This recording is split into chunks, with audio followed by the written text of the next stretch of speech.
എല്ലാവർക്കും നമസ്കാരം. വീണ്ടും സ്വാഗതം. ഇന്നത്തെ വീഡിയോയിൽ നാളത്തെ പ്രധാനപ്പെട്ട ട്രേഡിംഗ് എൻട്രി പോയിന്റുകളും സ്റ്റോപ്പ് ലോസ് ലെവലുകളും തയ്യാറാക്കുകയാണ്.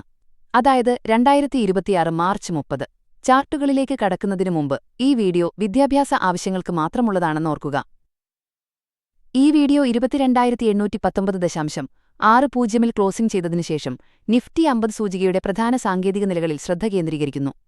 സപ്പോർട്ട് ലെവലുകൾ. പ്രധാന പിന്തുണ 22,829 തിരിച്ചറിഞ്ഞിട്ടുണ്ട്. 22,804 അല്പം താഴെയായി ഒരു ചെറിയ പിന്തുണ നിലയുണ്ട്. പ്രതിരോധ നിലകൾ. ചെറിയ പ്രതിരോധം 22,931 അടയാളപ്പെടുത്തിയിരിക്കുന്നു. ട്രേഡിംഗ് തന്ത്രം.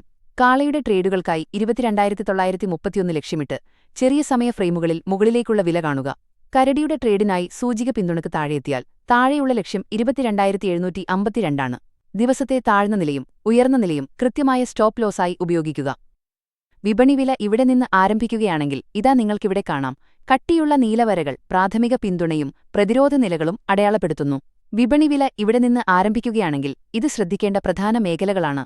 നേർത്ത മഞ്ഞ വരകൾ സാധ്യതയുള്ള വില ലക്ഷ്യസ്ഥാനങ്ങൾ സൂചിപ്പിക്കുന്നു. വിപണി ആ ദിശയിലേക്ക് നീങ്ങുകയാണെങ്കിൽ വിലയെ ബാധിക്കുമെന്ന് ഞങ്ങൾ പ്രതീക്ഷിക്കുന്ന പ്രത്യേക പോയിന്റുകളാണിവ. നമ്മൾ വരും വീഡിയോകളിൽ സെൻസെക്സിനെയും ബാങ്ക് നിഫ്റ്റിയെയും കുറിച്ച് ലളിതമായി ചർച്ച ചെയ്യുന്നതാണ്.